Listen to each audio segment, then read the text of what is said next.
Okay.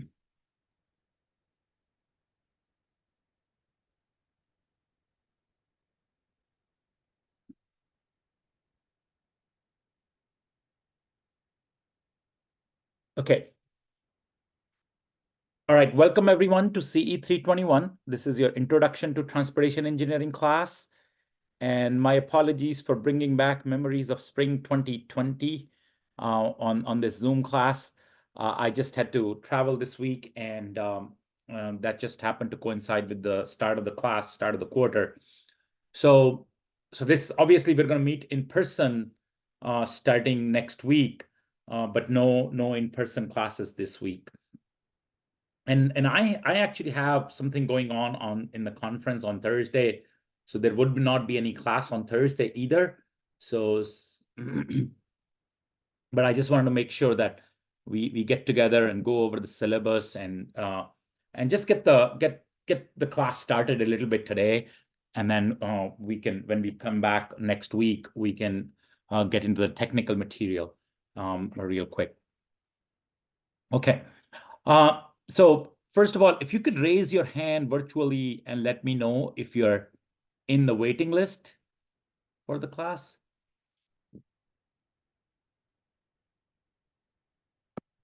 Okay, so at least there's one waiting list person here, a couple of them. Okay, perfect. Yeah, so if you're on the waiting list, that's perfectly fine because we will have permission numbers.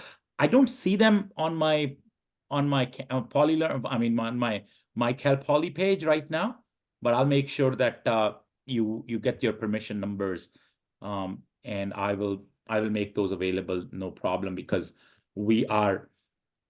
the class is pretty big right now. It says 50 students, but our room capacity is 66. So I should be able to accommodate all the waiting list folks into the class. All right. So we'll get started discussing the syllabus. I'm going to go ahead and share my screen here in just a second. And you should have access to the syllabus also on your Canvas page. And one more thing I want to do here, let me...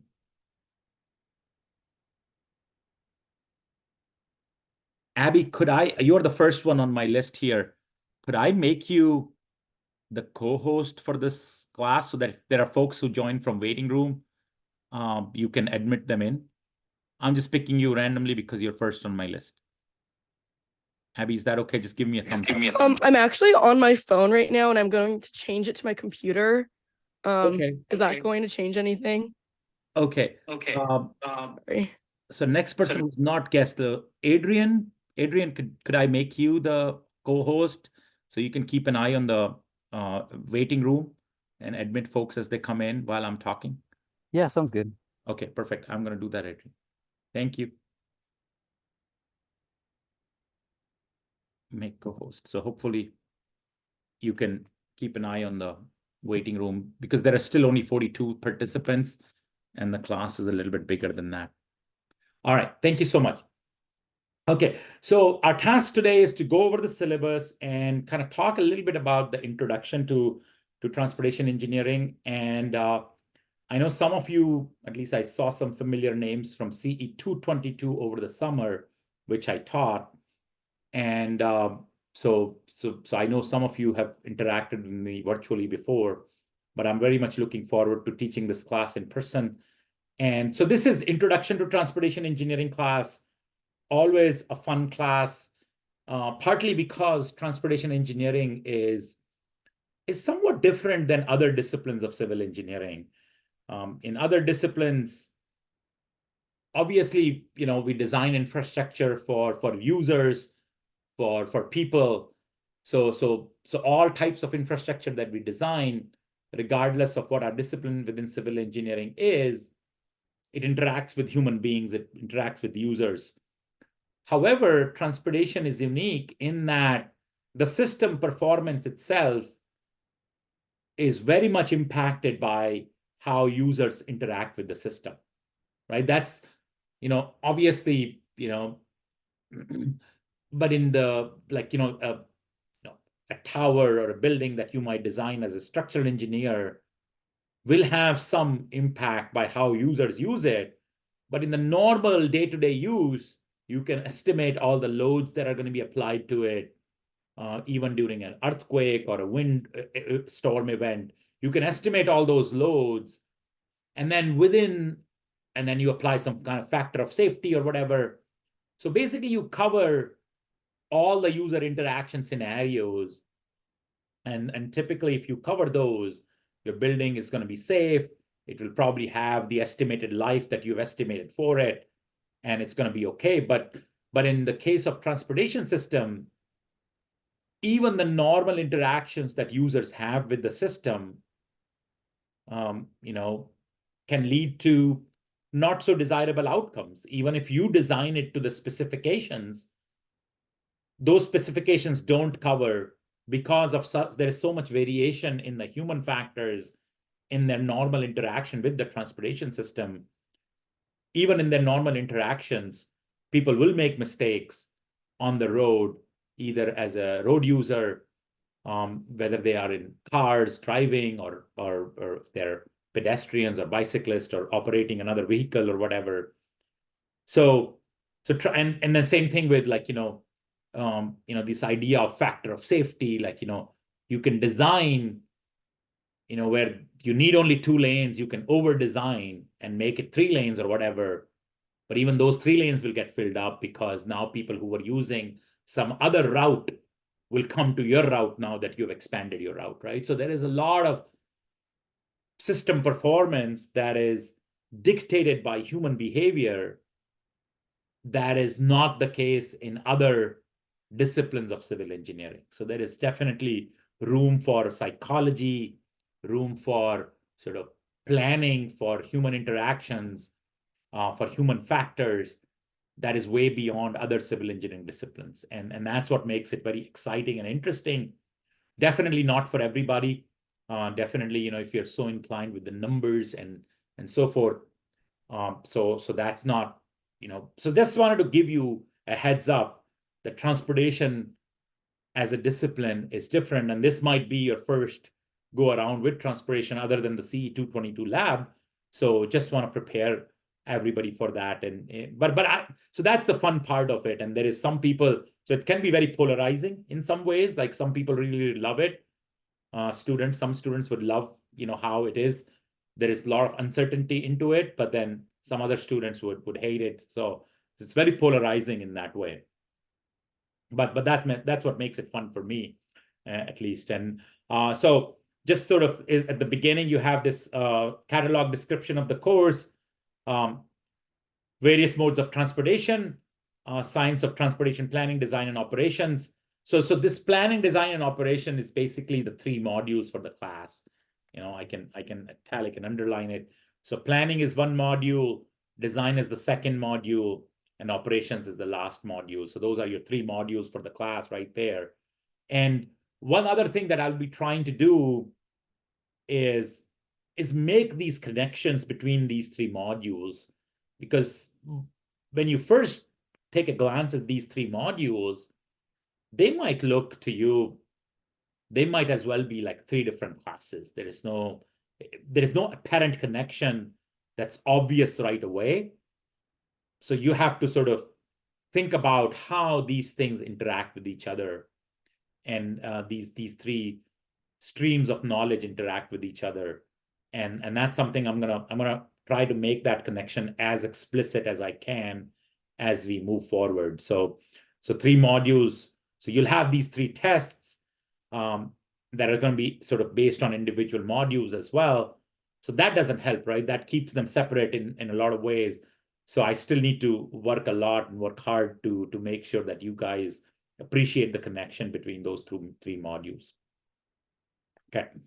And then, so I'm going to get started with the sort of the nut bolts and mechanics of the class itself. And then we'll go, at the end of the syllabus discussion, after we discuss all the nut bolts and so forth, we'll come back to the topics of the class. Okay. So as I said, I'm Anurag Pandey. I'm your instructor for CE 321. I'm professor This is copied over from old syllabus. There is a 4-year-old syllabus. So I'm professor of civil engineering since 2019.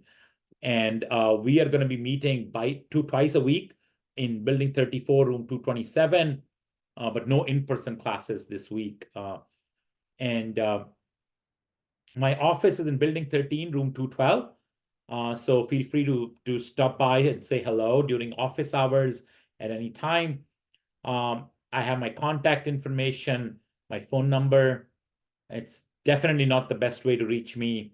I have that voicemail light blinking for maybe a couple of years. I always think I'll check it. Now I'm almost too afraid to check it because I don't know how many messages I'm going to find there and what important information I might have missed. So yeah, so don't bother leaving a voicemail or anything. Just drop me an email, and that remains the best way to reach me. And your office hours, my office hours this quarter would be Monday 11 to 1 p.m. and Tuesday, Thursday 8:30 to 9:30 a.m. So that's right before our class on Tuesday, Thursday, and on Monday 11 to 1 p.m. You can email me with CE321 on the subject line, and that can get you responses to some questions. And then the other way to reach me is using the Calendly link. If these times that I've provided you don't work for you, you can set up a meeting using Calendly. And Calendly default would be a virtual meeting. So if you still need to schedule an in-person meeting, you can request it using Calendly, but the default there would be an in-person meeting. So in preparation for CE321, what you need to do is you need to check Canvas page for the class as much as possible, as frequently as possible. All of the information for the class will be provided there. So you should always be looking at that. You should all have access to that once you're enrolled in the class officially. So obviously, if you're on waiting list, you probably don't have access to it yet, but you should have access to that pretty soon here. And then check. You should locate my instructor's office, building 13212. It's in the same building where the civil engineering office is. You might have had some labs in that same building, so it's on the second floor. So make sure that you locate it so it's easy to come by and ask questions when you really need help and you're not fumbling around looking for direction, and the office hours basically end at that time. So make sure that you locate my office in time. And then we'll talk about these things about classroom civility, academic honesty, and appropriate use of emails and office hours as we go through the syllabus. So make sure that you're aware of those things as you progress through the class. So there is a required textbook for this class. It is Fricker and Whitford. It's Fundamentals of Transportation Engineering. And this is where I want to give the recording a pause just for 1 second. And then the supporting references, all the supporting references would be available to you. Whatever you need from these, I will make it available on the Canvas page. So you don't have to purchase. So because I'm not going to be providing the whole reference, some of these references are available for free online, and that's fine. But I will, whatever you need from these references, I'll make it available for you on your Canvas page also. So you shouldn't have any problem there. Okay. So we'll talk about these proposed topics of studies in a minute. But I want to talk a little bit about, classroom participation. You have 10% grade that is associated with, you being, active in the classroom, you being sort of available and taking, coming to the class. We might have some random quizzes that are given, and just showing up there would be helpful. So what I want you to do is make yourself, active in the class, respond to questions when I'm asking them, raise your hand as much as possible, and then try to attend every class too, right? So because there might be some surprise quizzes that happen. Those quizzes will not be hard. There will be very easy type quiz, but they, I would appreciate your participation in those. So that's 10% of your grade. There will be 3 tests in the class. Those will be like maybe hour-long tests. and they will have 60% of your grade will be associated with your test. So, and those will happen during the class time. So test 1, test 2, and test 3, after we pretty much finish each module. I don't have the dates for you yet because of the travel. I'm not sure exactly precisely when I'm going to finish them, but the goal will be to have those tests on Thursdays of week 4, week 7, and week 10 tentatively. Again, I'm not going to put those dates on the syllabus yet because I want to make sure that I'm on track to do that. So it might be Tuesday of week 5 if I'm doing okay, or if I'm falling a little bit behind. But there will be 3 tests, and then the final exam for this class would be sort of an optional final that you can use to make up for the test. So basically, if you do very well on the midterms, you can skip the final, right? So that won't affect your grade at all. So you'll be fine if you think you did well or as well as you could in the 3 tests, then don't worry about taking the final. Your grade is fine. Your final grade will be based on those 60% grades, and you won't have any issues. But then, however, if you want to increase your midterm grade, you can take the test, the final exam. It will be cumulative final, right? So everybody will have a test exam, and then that exam you will take, and that exam, when you take it, that will substitute your final grade, basically. So you'll not have, you'll have pretty much your midterm grades will be replaced with your final grade, right? So and sorry, you cannot mix and match. So it's not like you can take only the midterm 2 portion of the test or anything like that. It's all or nothing. So if you did very well in 2 midterms, you didn't do so well in 1 midterm, and you take your final, the comparison would be your cumulative, your average score in the 3 midterms. That's what I'll basically be replacing with the final. So again, so final is optional. If you choose not to take it, no harm, no foul. But if you do take it and you do worse on the final, that's okay too. I'll still use your midterm grade in that scenario for your final grade determination. Does that all make sense? And then your homework will be homework assignments, 20% of your grade. And then there will be a final project that I'm looking for you. And that would be, sort of like it's a visual communication kind of thing. And I will be assigning that project a little bit in the middle of the quarter, maybe by week 4 or so. And I'm looking for you to submit a video. And I have an example video in the syllabus that I'll let you watch on your own time. It's a very short video that you could watch. I'm not gonna. So it's just like you're gonna pick a topic, and then you're gonna create like a 3-minute video. So I'm not gonna play it here, but it's a short video, and I'll give you details of that assignment and how am I gonna grade that assignment and all of that. It's gonna be a group project too, so you'll be working in a group. But we'll provide the details when that's available, and that's 10% of your grade also. Okay. So that all adds up to 100%. Are there any questions about how the grading will work for the class?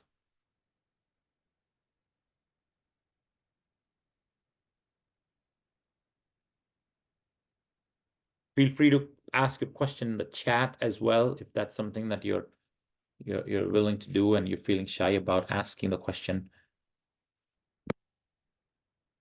So feel free to type that up in the chat too. Okay. One thing I want to say about the tests and the grades and everything, as a student, especially, some of you might be sophomore or just entering your junior year students, grades might seem like a very important thing. And it is important, but it's important pales in comparison to what you're really here for. And it might seem like a pretty cheesy thing to say, but when the most important thing that you need to get out of the class is how and what you're learning, right? And I would say how you're learning is even more important than what you're learning too. It's probably, I love transportation engineering. I do a lot of research in the areas, and I think this is this is the best discipline in the world that I should be studying. So So I'm biased towards that. But even having said that, what I want to say is that what you're learning in the classroom, individual classes, is not as important as how you're learning what you're learning. So, the role of college at its best is about you trying to train your brain to learn new material, right? Because regardless of how tailored to the industry and practice our curriculum is, and Cal Poly's curriculum is very, very practice oriented.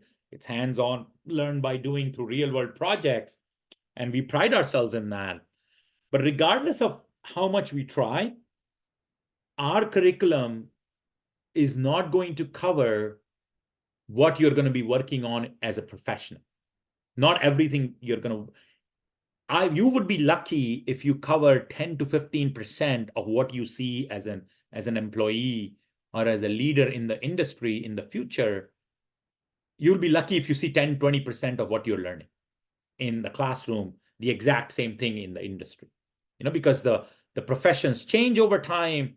By the time you graduate, by the time you're 5 years into your career, even if your objective is to do the same thing that we are doing in the classroom, the process of doing that might have completely shifted in intervening 5-10 years that you're encountering that same problem. So that's why, what you're learning is not even that critical. What's even more critical is you having the ability to have your brain having the ability to interact with new material and be able to learn your new material, and you figuring out how your brain learns new material. What's the best way that it learns? And to do that, what you need to do is basically pay attention to the concepts as they're taught in the class, and then try to apply those concepts in problem solving. And if you do that, you'll probably get good grades, but the grades in the grand scheme of things are not the most important thing. The most important thing is to you putting the time to learn the material that you're being taught. Grades are almost incidental to that, right? So whether you got an A- or a B+ or B, yeah, you'll do fine. Don't sweat the details. And I'm not just saying that because I don't want to receive emails at the end of the quarter that, hey, I was at this grade, and then why did I get A- or B+ or whatever? I really don't want to get those emails, but that's not the reason I'm telling you what I'm telling you. I'm really telling you because based on my experience, even though I'm in academia, nobody has ever asked me for my grades in 25 years since. So I graduated in 22, right? So in 2002, with my undergraduate degree, and those grades, they could not matter less. Like nobody has ever asked me that. Once I got to grad school, once you get your first gig, even in your first grade, like, your experience, what you've learned, how you've done it, if you can describe your internship experiences and how you're applying classroom knowledge to those experiences, as long as you're able to do that, your grades, they don't matter, really. I'm telling you. But that doesn't mean that you don't put in the time to learn. I think putting the time to learn is the most important thing, because that tells you how your brain processes new information and makes sense of new information so that you can apply it in different contexts. And that would be sort of the most important thing. So if you can do your homework, apply that homework concepts as it is on the test, you can expect probably B+ or a B in the class, no problem. But there will be some problems in the tests that require you to apply the information that you learned through the homework in slightly different context. And that's what basically an A grade to me. But again, as long as you're putting in the time, I think you will be very capable of applying those into new context. But if you somehow ended up with a B+ or an A-, yeah, don't sweat it. It's fine. It doesn't change anything. It doesn't change, it doesn't change your career trajectory. It doesn't change it at all. You can take it from me. I'm certain that it would not, be affecting you at all. Okay. So any questions about grading, tests, homeworks, submissions?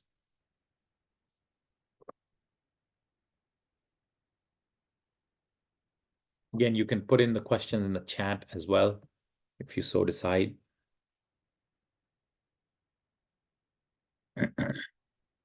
Okay.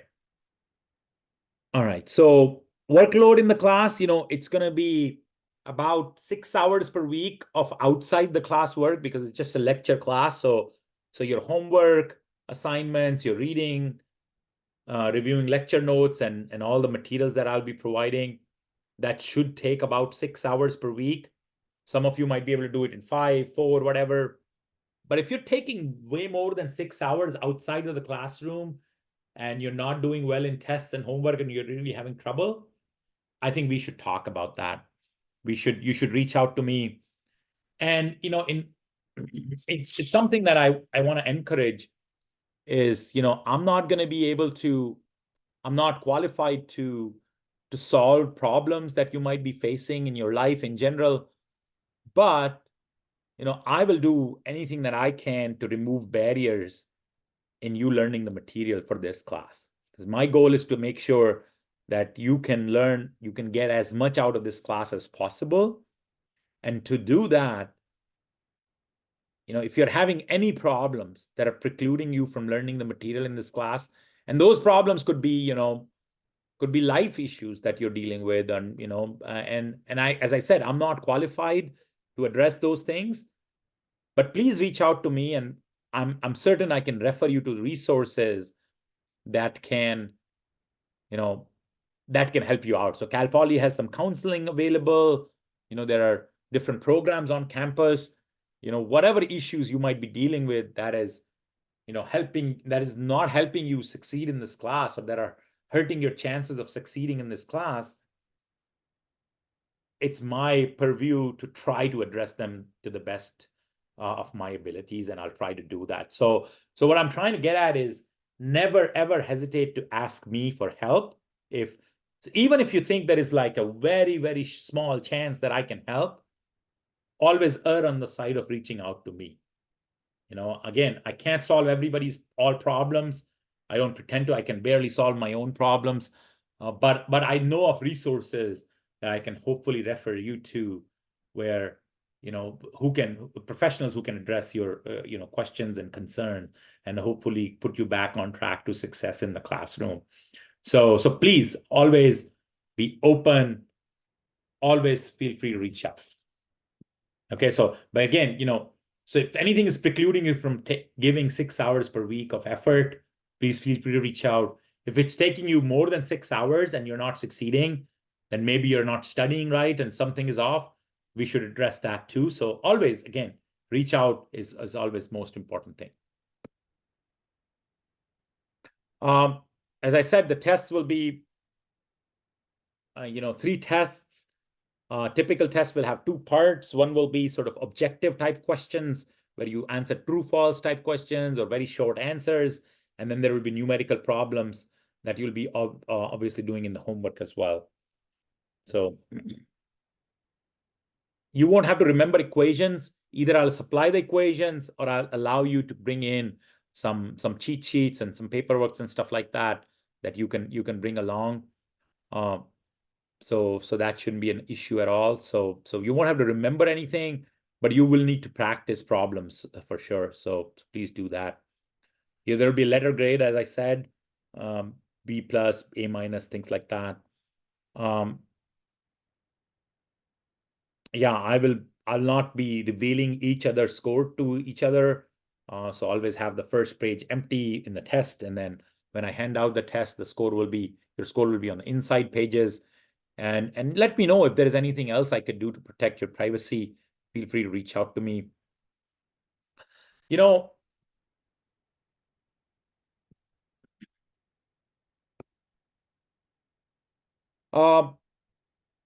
I feel like most academic matters are handled best when we are interacting in person. So I would prefer that, but I'm still happy to connect via Zoom like I'm connecting today. So that's something that, I'm happy to do. that, please stop by during office hours. I'm not sure I can answer all questions by email, but I'm sure, there would be some things that can be addressed by email, and I'll try to do that. And typically, and this is related to privacy as well, sometimes if you ask me a question and I respond to it, I will CC the whole class on it.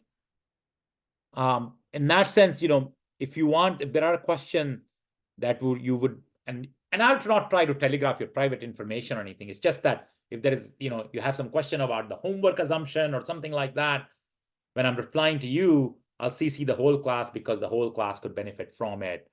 And I'll try to, in that case, I try to avoid putting out your name or anything. But if there is a question that you think I might broadcast to the class, but you don't want it broadcast to the class, just indicate in your email, and then I'll take extra care if I'm trying to broadcast it to the class. So make sure you do that. But again,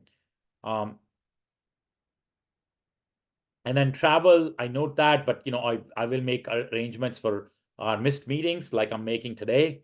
So that's something that we always try to do. But I don't think I'll have any other travel coming up, at least if this doesn't look like this week.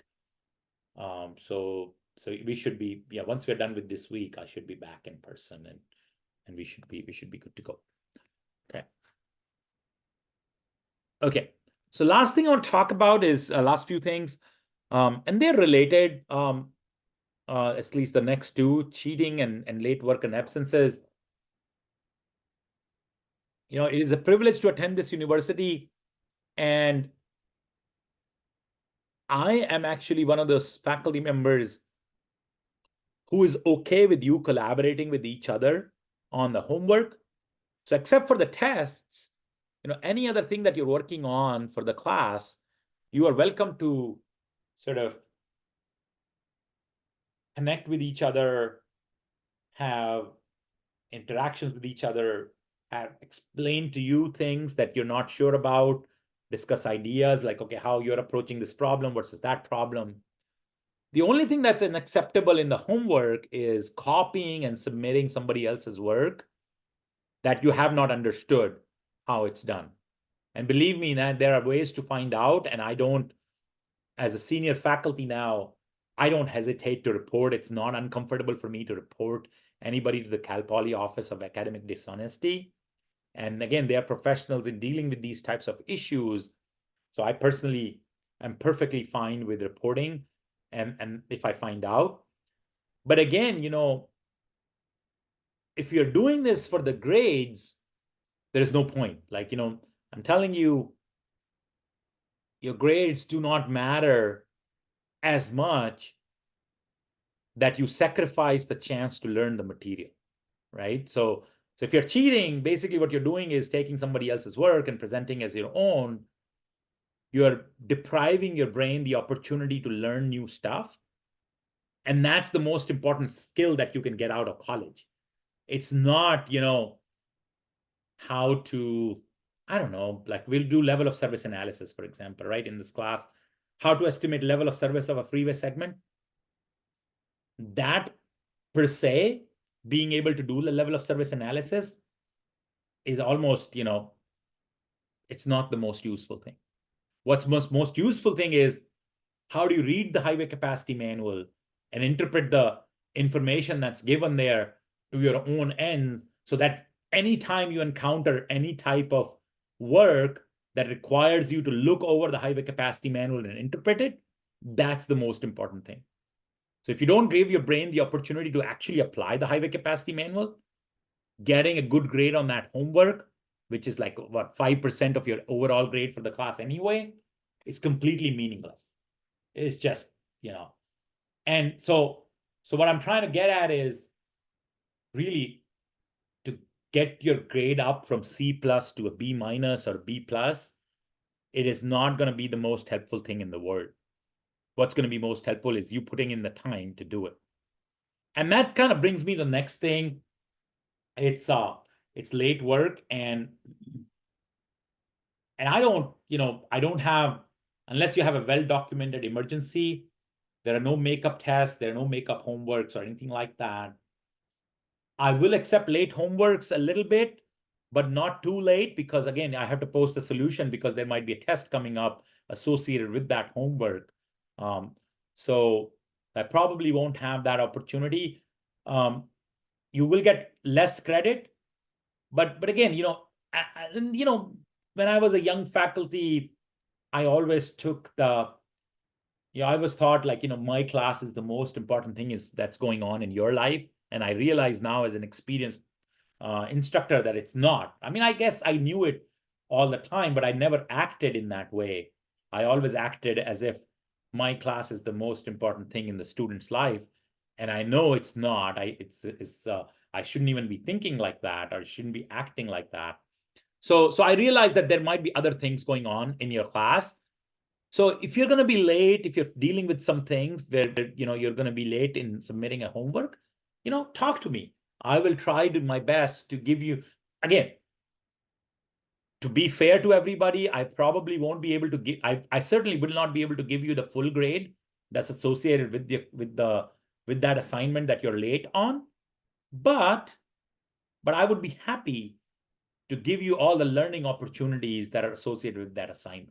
I'll make sure that you have all the opportunities to learn that material. Okay. So with that said, so try not to be late in your assignment as much as possible. And one good way to not be delayed is to start working on things as they're assigned and not wait for the last minute. And that goes back to cheating as well. A lot of times, students who have cheated in the classes, at least that in my experience, it happens because they waited too long to get started and they ran out of time, and now they have to submit it. There's a deadline pressure, and they have no time to think about the problem that they're working on, and that's where they end up cheating. So I think that's why I said these two, cheating and late work, is related things. So try to manage your time in a way that you're getting assigned things, and as soon as you're getting assigned things, you start working on those things. Okay. And then try to turn off your cell phone in silent mode, or keep it off so that you're not distracting yourself, everybody else, or the instructor as well. That's pretty important. Again, if your cell phone goes off one time, probably okay, but if you make it into a habit, you'll probably lose some participation points there. Okay, so that's the nuts and bolts of the syllabus. I'll take like maybe, I need to use the bathroom, and so maybe I'll take like maybe a 5-minute break here, but I will welcome any questions you might have. After the break, when we come back, we'll discuss individual modules in the class, and then I'll go over the first lecture of the class as well. So that's the plan. Unless you guys have any questions that you want to ask, feel free to type them up in the chat in the break here, or you can collect your thoughts and we can address those questions when I'm back. Okay. So let's take maybe a couple of minutes break. So it's 12. It's what time is it? 1:25 Eastern time right now. So let's meet back here at 1:30, and then we'll go for 1:30 Eastern, 10:30 Pacific time, and in 5 minutes, and then we'll go from there. Okay. Thank you for your attention, and I'll be right back.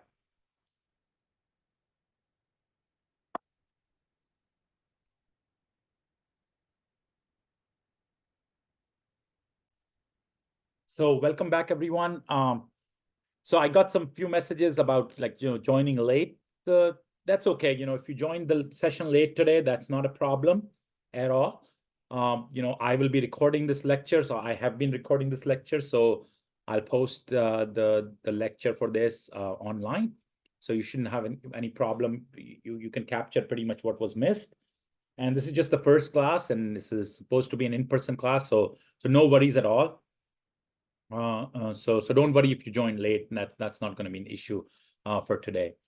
Okay, so the next thing I want to do is go over the course topics. And so as I said, there are 3 sort of modules, right? So we're going to do planning, and design, and then we'll do the operations. So, planning is basically about a little bit longer term. So it's kind of like planning the infrastructure, what people would want to use, what type of infrastructure we should be providing. And again, it's not such a cut and dry thing, right? Like, you don't decide to make a make a bridge over a river based on how many people are actually trying to cross that river by swimming through it, right? So you don't do that. You sometimes you just realize that having a bridge there will support your community's goals, and then you try to get funding for it. And so the planning is about trying to put in the future infrastructure. So obviously we'll cover chapter 1 today, a little bit of it anyway. And then we'll have once we've covered that, we'll talk about modeling of the transportation demand. It's like, what would come in the future. And then we'll, and I have outlined all the learning objectives that are there for each of these modules, each of these chapters. So in the planning module, and then we're deciding how much it would cost. So engineering economics, how much each alternative that we are trying to fix the problem with is going to cost you. And then engineering economics is kind of useful from a perspective of the FE exam as well, fundamentals of engineering exam. I just want to do a quick show of hands by raising your hand. Anybody here who has already taken their FE exam?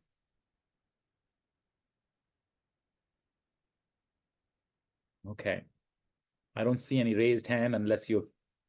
Okay, that's good news, because there is going to be a lot of material that can directly benefit you. So engineering economics is one. What we cover in safety is another one for the FE exam. So there are a lot of content that you're going to see.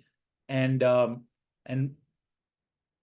I'll try to do is I'll point that out. Like as we are going through the material, I'll just make sure that I point that out, because I think taking that steps would be a step that will be very beneficial for your careers.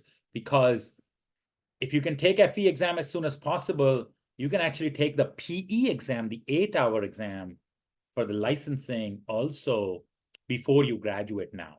California allows you to do that now. And passing that exam now, you won't get the license, obviously, without the experience of practicing engineering, but getting the exam out of the way while you're still in college in the habit of taking tests, there's nothing better than that. But before you can get to that PE exam, you need to pass the FE exam. So I would encourage you, I mean, it's probably like, we're more than a week past since the new year, but maybe that could be one of your New Year resolutions, is that I'm going to pass the FE exam this year so that I'm prepared to take the PE exam in my senior year before I graduate, because there is nothing better than that. And that signals to the employers that you are serious about practicing engineering as well. So yeah, so just, it looks like nobody here has taken FE exam, at least based on the show of hand. You're welcome to, if you haven't showed hand, but if you haven't, that's fine, because there is going to be a lot of material that is going to be covered in this class and potentially your other classes as well, that's going to prepare you for that civil FE exam. So make sure that you take care of it as soon as possible. So, yeah. All right, good stuff. So there is going to be engineering economics is a big topic in the FE exam, and that's why I mentioned that.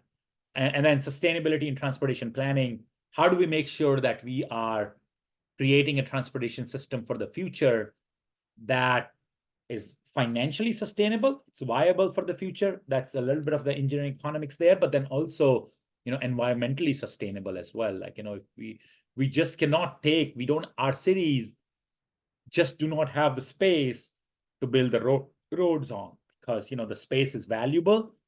Our housing costs a lot of money, partly because the land is so expensive. And thinking about, building roads or parking lot, is that the highest and best use of that road? Probably not.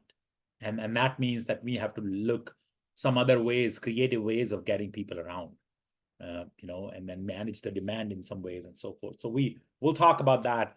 So this is all sort of future infrastructure planning. How do we provide infrastructure in the future? It could be near future. It could be a little bit distant future. But that's what we're going to be talking about in first module. And then once you've planned the infrastructure, then you know what you need. And once you know what you need and what you're going for, then you design and build it, right? And designing and build is where, where sort of safety comes into picture, human factors and transportation engineering, and safety. So this is, again, an FE exam topic that will be covering collision rates and so forth. And then highway design is where we try to keep the safety in mind and try to design systems that are safe. So we'll talk about that. And then, obviously, once you know what infrastructure you're designing, a big part of that is road infrastructure. And road infrastructure means once you've designed the road, where it's going to pass through, where it's going to have the curves, or what's going to be the radius of the curve, all of that in chapter 7. Then you need to actually design the pavement, like, what's going to be the roadway surface is going to look like. And there could be flexible pavement, rigid pavements, all of that. So we're going to try to learn about that from chapter 9 of your textbook. So that's once you've designed, how do you design infrastructure that's going to go in place, next year, for example, right? So this is your design work. And then module 3 is assessing and evaluating existing infrastructure. And that's a big part of the job too, because United States, obviously, it's a developed economy. So we already have a lot of infrastructure in place, right? We got all sorts of roads, all sorts of, transit infrastructure and all of that. So module 3 is about how do we evaluate it, and especially the roadway infrastructure, and then intersections and so forth. And then, so we'll learn some concepts around, Green-Shields model.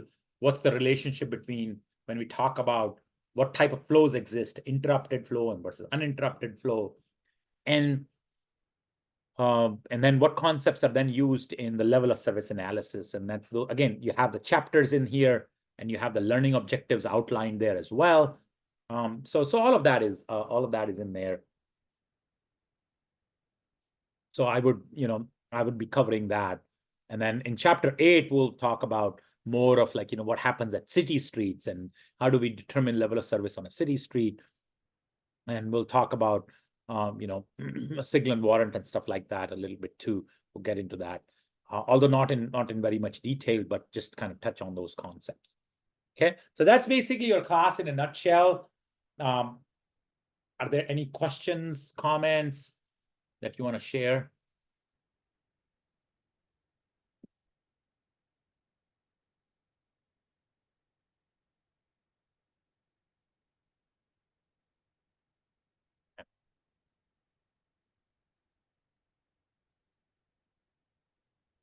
All right. So what I do next 15 minutes or so that we have left, what I want to do is I want to go over. So if you look at your, so I'm gonna switch to student view here. So as I said before, so I'm going to talk about the CE 321 introduction slide. So this is basically your introduction to transportation engineering, what this is about.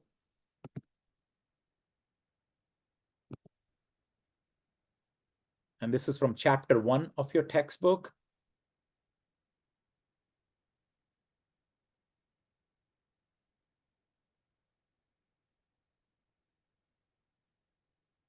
So the objective of this activity, this lecture is, you want to be able to define transportation engineering, identify the legs of transportation systems, ask the questions necessary to specify the system. And that's where these questions and response to those questions, answers to those questions is what planning and design is about. And then we'll talk about examples of performance measure. That's your module 3, as to how do you evaluate the performance of the system.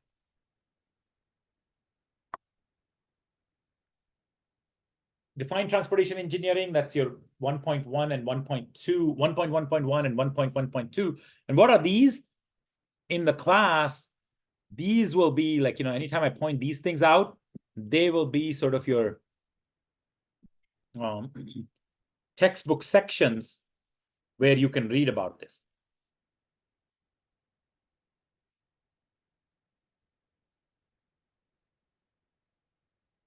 And I expect you to be able to read those things, because there will be questions in the tests and quizzes from these sections. So anytime I'm putting those sections out there, identify them explicitly That's basically your reading assignment. Okay, so that's your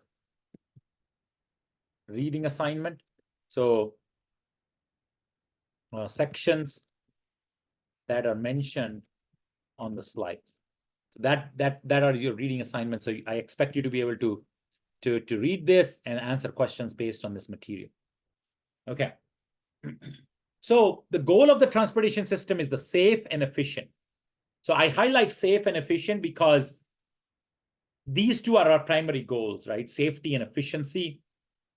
And we do that for people and goods. Sometimes people forget goods because freight movement is a huge part of transportation. And some ways, because we have so much delivery going on, there is like, last mile delivery questions that are coming up. Goods delivery is becoming a big part of transportation. So don't ignore. So it's both people and goods that we want to move. We want to move them. So you'll see like, two things appearing, that they are always in pair. It's safe and efficient, it's people and goods, and it's application of physical sciences and social sciences, both, right? So there is always, they come in pair, safe and efficient, people and goods, physical sciences and soft sciences, social sciences. So we are applying both physical sciences and social sciences too. So that's why, and as I said, transportation engineering is an odd one out, where social science is very, very important. It's more important than pretty much any other civil engineering discipline.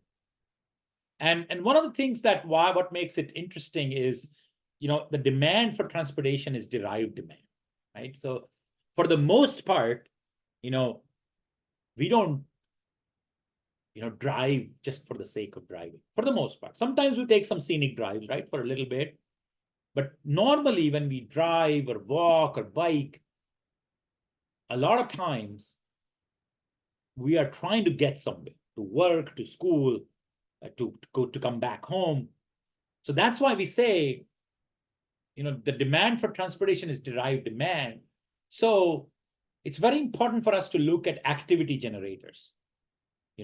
The demand for transportation exists because there is some other activity that you can undertake at that location.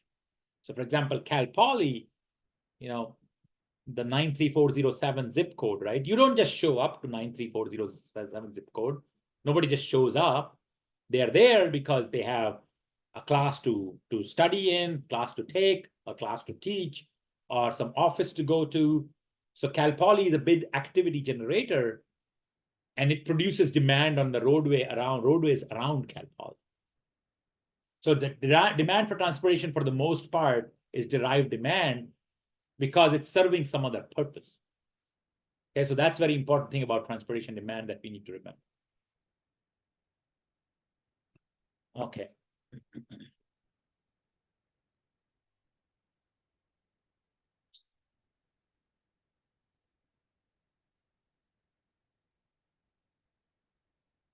So to understand the transportation systems, though, you require three things. You need to know the components of the system, the activities involved in putting the systems in place. Leg 3 is issues that may not be included in the decision making but are affected by that decision. So in the class, we'll talk a lot about leg 2. And that's what this class is about. And then the future classes that you might be taking, or if you have a career in transportation, that's what leg 2 is, what you're going to be mostly involved with. Activities involved in putting the system in place. And leg 1 is about components. So your roadway is a component. Your vehicles are a component. Your traffic signals are a component of the system. And then how do we put the system in place? We're going to be learning a lot about that. But then this leg 3 is sort of this nebulous one, issues that may not be included in the decision-making process, but are affected by the decision, right? So think about this, accessibility for a handicapped person. Where would you put it? Why don't you answer via chat in the chat box? Would you put accessibility for a handicapped person, providing accessible infrastructure for a handicapped person? Where would you put it? Would you put it in leg 2 or would you put it in leg 3? I'm curious, so I'm looking for you to respond in chat. There are no wrong answers for now. Please feel free to respond as you think is correct. I do need some responses though before I can move forward. Again, I'm going to need your help here. Don't leave me hanging. You don't have to Google search it. I see some 2. I see some commonly put in leg 3. I see a lot of 2s and 3s. That's so a lot of 2s actually. So mostly 2s. All right. I don't have 47 responses, but I have enough that I can talk about it. Thank you so much for responding. You know, so this is the interesting thing. When we put in a lot of infrastructure in the United States, you know, handicapped persons going around in our communities was basically a leg 3 thing, right? We would, you know, they would be impacted by the system the way we design it, but we never actually placed that in leg 2. But nowadays, especially since the 1990s, when the Accessibility Act came into play, now it's becoming more and more of a leg 2 thing, where we want to make sure that when we are taking on the activities to put the system in place, we're addressing the need for all individuals. And you know, one thing is that, you know, it's if you provide accessible infrastructure, it doesn't just help the disabled individuals who might need help, you know, walking around, and who might be disabled in their legs and they can't move without a wheelchair. It also helps families with who are parents and little kids and who are pushing the strollers and so forth. So always, you know, if you provide accessible infrastructure, we're now learning that putting them in leg 2 has advantages beyond serving the needs of disabled individuals. It makes it worthwhile for much more, a larger swath of population. So that's pretty important. Safety is another thing that, you know, especially collisions, you know, we always accepted there will be some number of collisions that are going to happen in our network, and they still do happen. But now we're trying to make the estimation of how many collisions would actually happen a leg 2 issue through the new highway safety manual that just came out in 2010, just 13 years ago, 14 years ago almost. And that was never part of the serious consideration. We just accepted that even if we design everything with specifications, there will be some collisions. But now we're explicitly trying to estimate how many collisions and how do we minimize those collisions. So safety, accessibility, a lot of things that used to be sort of leg 3 that we wouldn't necessarily directly worry about are now becoming a leg 2 issue, which is great. I think that's something we do need to consider.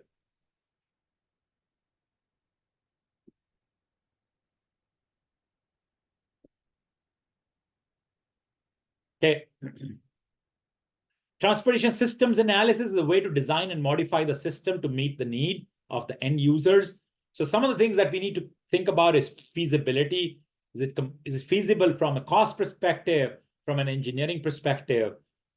And then what are going to be the costs involved? And then alternatives. Are there other alternatives? And, you know, comparing what is going to be the benefits that are associated with each alternatives, and then do they justify? So this is a lot of sort of your benefit cost analysis that we do here. And again, this is in section 1.3. And because I've explicitly spelled it out, I expect you to do this reading from your textbook.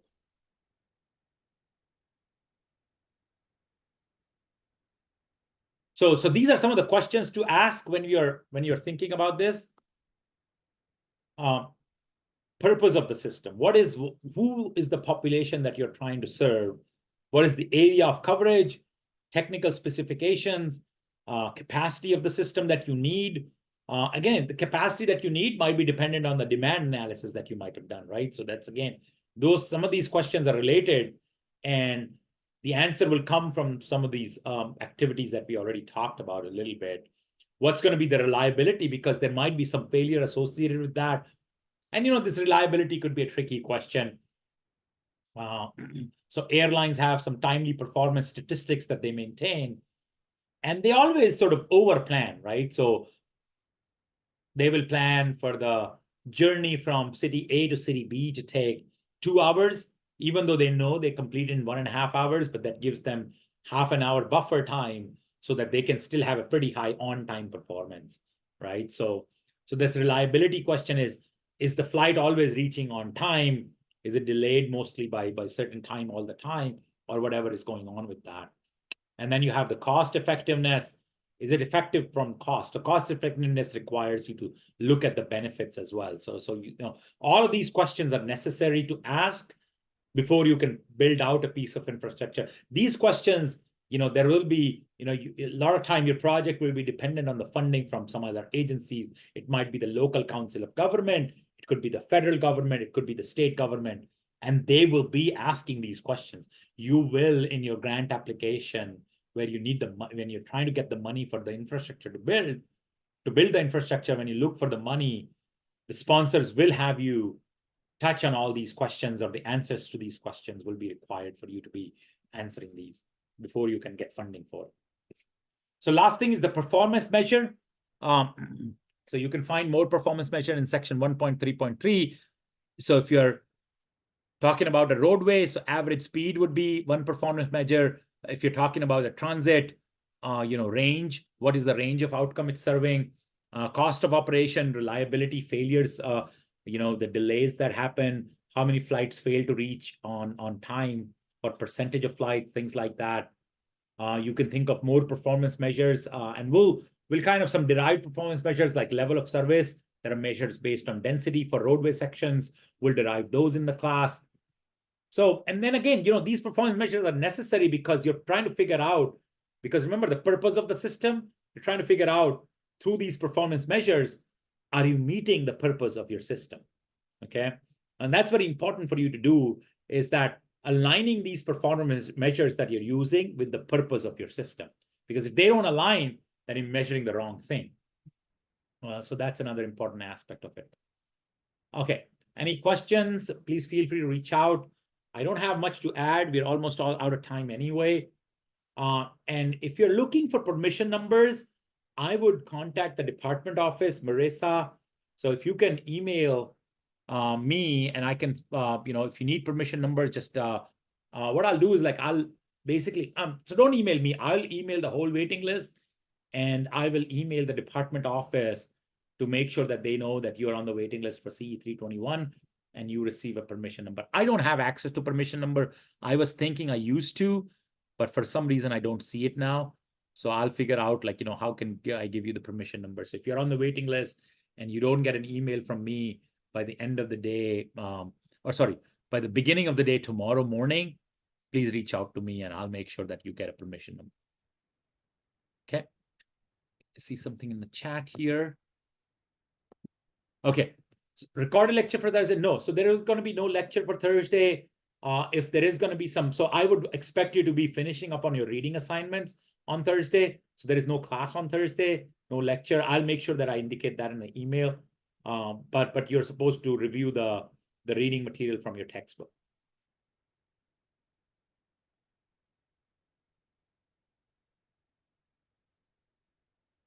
Okay, if there are no further questions, thank you so much for your attention. I'm looking forward to working with you. Thank you. Thank Thank you. you. Thank you. Thanks. Thank you.